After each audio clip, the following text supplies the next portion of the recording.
మీరు ఎప్పుడైనా అడిగారా వారిని? అంటే మన ధర్మంలో లేనిది ఏంటి మీ కమ్యూనిజంలో అంత ఇంట్రెస్ట్ ఎందుకు అటువైపు వెళ్ళారు అని? ఆ సిద్ధాంతంలో ఒక లోపం ఉందండి. సరే. వాళ్ళు అడగదొక్కబడినటువంటి కార్మిక సామ్రాజ్యాలు అవి అడగదొక్కేశారు వాళ్ళని.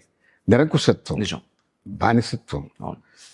చివరికి దాన్ని వాళ్ళు కార్ల్ మార్క్స్, ఎంగిల్స్ వాళ్ళు తీసుకున్న నిర్ణయం ఏంటంటే, ఇప్పుడు చూడండి, చేతి వేళ్ళు 5 ఉన్నాయి, అన్నీ సమానంగా లేవు, ఇది చిన్నది, దీంతో సమానంగా అన్నిటి నరికేశారు.